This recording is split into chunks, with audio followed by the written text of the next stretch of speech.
hilingan, walang pinoprotektahan, walang kasinungalingan, serbisyong totoo lang. Isang ama, desperado nang mabawi ang anak. Humingi na ng saklolo sa social welfare.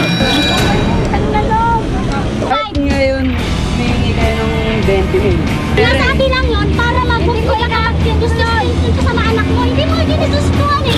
Mrs. Suko na. Gusto lang ipakulong ang sobrang selosong mister. Bitaw ka nga! Mali ako! Pero hindi mo saktan! Labas mo yung sinasabi mong totoong may lalaki ako. Hindi ko Dahil mo kung talagang kaya. totoong may lalaki ako, ilabas mo Almal yung kita. ebidensya mo. Sabi ko na sa'yo. At isang lalaki, lasing na nagbotor.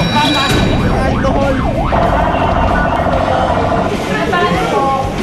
Ako naman, Arnold Clavio.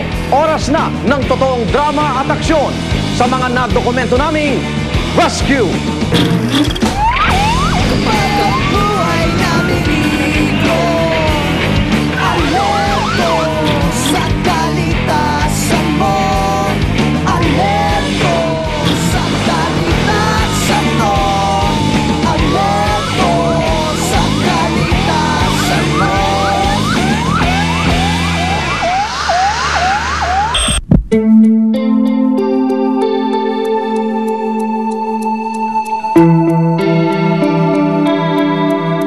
Namatay sa panganganak ang asawa ni Marcelo may 1 taon na kararaan. Dahil guluglo ang kanyang isip noon, napapayag siya na ipaalaga sa kanyang kapitbahay ang bagong silang na sanggol. Pero nang kanyang babawiin na ang anak na si Baby Emilio, aba, may tag price na ito. Tumataginting na 20,000 piso. Agad po namin inaksyonan para po makuha po natin yung bata dun sa nasabing kapitbahay na parang ayaw niyang ibigay dun sa ama. Ay, wala pong karapatan na i-hold ang bata. Kaya nga naging kidnapping, with ransom na yan eh. Ino-hold niya yung bata, anos bayaran sa ng 20,000, abay pangingikil na po yun.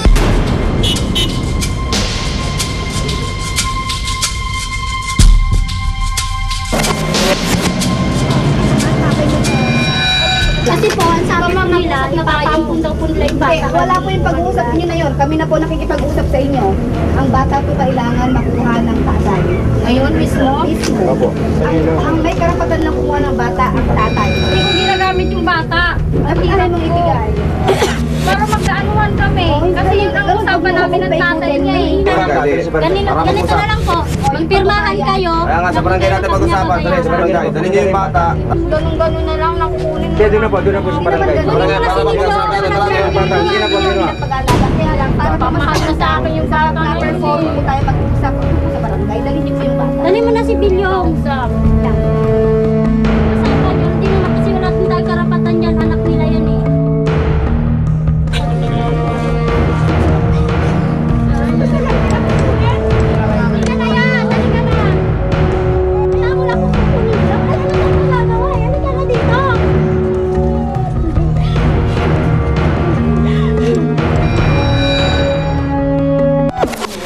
Ngayon, humingi kayo ng 20,000. Nasabi lang yun para magbukod ka. Gusto ko sa mga anak mo. Hindi mo